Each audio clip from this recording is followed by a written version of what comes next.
Every race day since 1970, today's Racing Digest has been providing horse players with unique handicapping information and an in-depth analysis of each day's races. Today's Racing Digest has developed the following educational seminar, which is presented by James Quinn. James is a nationally renowned expert on thoroughbred horse racing and an author of 9 books on handicapping. Okay, types of races, race conditions, and the age factor. These relationships are important, and there's a lot of misconceptions about the age of 3-year-olds vis-a-vis 4- and 5-year-olds, and it does vary depending on the conditions of the race. So let's get into this interesting topic. First of all, races do have various age conditions. Some are for young horses, some are for older. I kind of like that graphic. Which one's the young one? Which one's the old one? Numerous age conditions for races. List of common age conditions. Horses start running as juveniles, 2-year-olds. They're called juveniles. And of course they progress to the 3-year-old year. The derbies, all the derbies are limited to 3-year-olds, and the oaks for fillies that are 3-year-olds. Then 3-year-olds eventually will run against older horses, primarily in the second half of the year. 4-year-olds sometimes run against one another in the claiming division early in the year, but for the most part 4-year-olds run against 5- and 6-year-olds. 2-year-olds, let's start with the juveniles. Kind of easy to handicap juveniles, particularly in the shorter races, the dashes up to 5.5 furlongs and the sprints. They are the youngest horses on the grounds, also known as juveniles and babies. It's the first year a horse can race. They're kept together. They only face other 2-year-olds, and they run short up until about mid or late September. They're running in sprint races and dash races. They're still developing and growing. They're slimmer and weaker than older horses, and they're not as fast as the older runners. So it's rare that a 2-year-old would even try to run against a 3-year-old. Sometimes in Europe they do, but not in the United States. They tend to run as fast as they can for as long as they can, and that's important to understand because speed handicapping is the trump in handicapping the juveniles. They're still learning how to relax and conserve energy, and that's one of the reasons they run as fast as they can for as long as they can. They lack seasoning, they lack maturity, they've had a low level of training, not much training, and they just run hard and fast for as long as they can, and the fastest horses usually just outrun the other horses at dash distances and sprint distances. So the handicapping, the speed is extremely important. Speed handicapping is the trump in understanding the 2-year-old races. The front runners will often discourage the others, and what you want is the horse that has run the fastest. Prefer the 2-year-olds from the top barns. Again, the top barns tend to attract the top horses, and the barns are always angling to get the new season's 2-year-olds. They restock their barns. The trainer's income depends on restocking their barns year after year. What you're looking for are speed figures and fast workouts. And works at 5 furlongs or farther are best because that indicates some degree of developing stamina. Almost any horse can work fast at 3 furlongs. At 4, it's a half mile, it's a little more difficult. But a 5 furlong work faster than 12 seconds per furlong is a very good indication that a 2-year-old has speed, particularly if they do that twice. Known as sophomores, developing and growing quickly, still considered young horses. We're talking about 3-year-olds now. They're known as sophomores, and they run in the derbies. They're developing and growing quickly throughout the 3-year-old year. They're still considered young, and that's why they're separated from the older horses, 4 and older, for the most part of the racing season.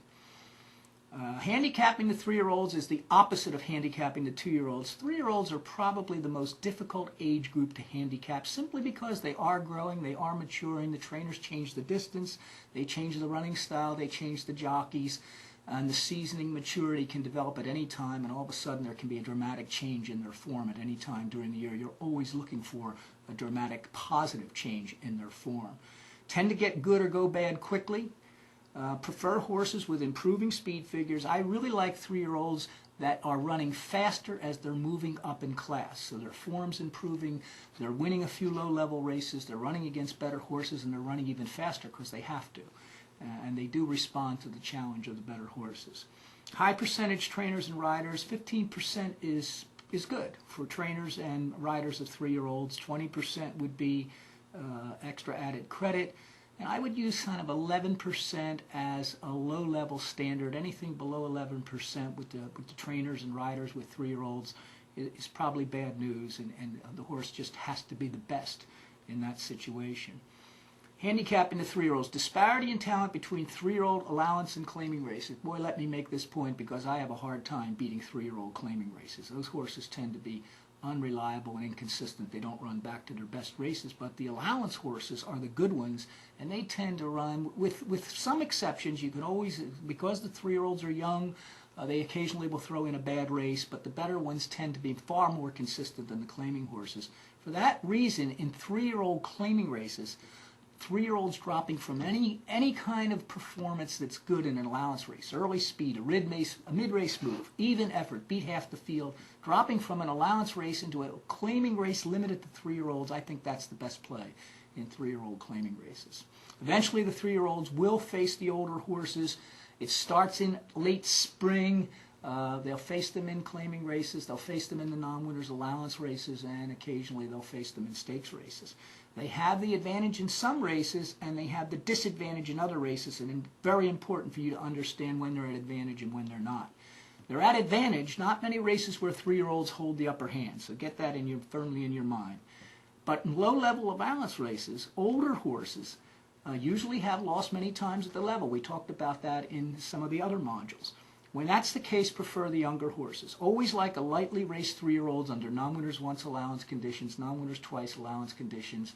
I use fewer than 12 races as my definition of lightly raced, and older horses with more than 12 races still eligible for non-winners once or twice are not top horses and are probably not going anywhere.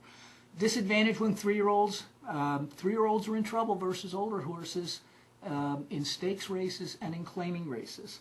And in higher level allowance races, they have to, the speed figures, the pace ratings, they have to show that they're competitive with those horses. That's the non-winners 3 times, non-winners 4 times, classified allowance. Non-winners once and twice, 3-year-olds. When they get up into the older horses, just the best horse wins in the high level allowance races. 4-year-olds and older. Advantage to horses older than 4-year-olds. The 5- and 6-year-olds will beat the new 4-year-olds, certainly during the first half of the year. 4-year-olds just are new. Every horse turns a higher age of 1 year arbitrarily on January 1st, but most of them don't turn 4-year-olds till March or April maybe or May of the year. Their actual age is not their January 1st age. Advantage to 4-year-olds versus older, again in low and mid-level allowance races, certainly open to 4 and up, and even for 3 and up, lightly raced 4-year-olds, fewer than 12 races, are at an advantage. And in restricted starter allowance races, maiden claiming graduates who have won a maiden claiming race for $40,000 or less, who have never won 2 races, give the advantage to the younger 4-year-olds rather than the older horses that have been tried and found winning in those races. And 4-year-olds have an advantage in maiden races open to 4-year-olds and older. They're younger and they have a better chance to win and go on to something better. Advantage to horses older than 4-year-olds, claiming races. In the first few months of the year, definitely, the 5- and 6-year-olds are far stronger and faster than the new 4-year-olds most of the time. The lower the level of the claiming race, the more likely the older horses will beat the 4-year-olds. Low-level and mid-level allowance races, the 4-year-olds have the advantage over the older horses. I think we covered that well enough.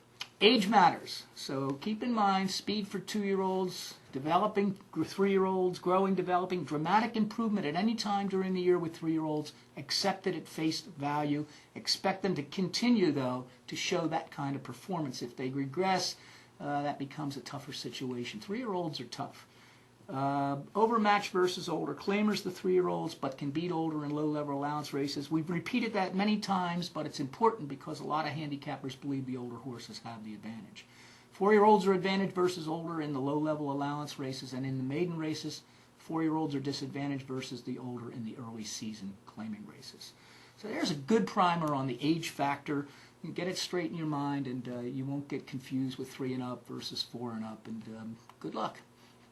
If you're ready to start using your new handicapping skills today, go to www.todaysracingdigest.com to download today's issue of Today's Racing Digest. What makes the digest unique is we make handicapping easy and fun by giving you speed figures and past performances that are simple to use because they've already been adjusted to today's race distance and surface. The digest takes the work out of handicapping. Our experienced staff watches and analyzes each race every day so you don't have to. The analysis is then presented in a fun and informative manner, allowing you to find betting opportunities that might otherwise have been missed.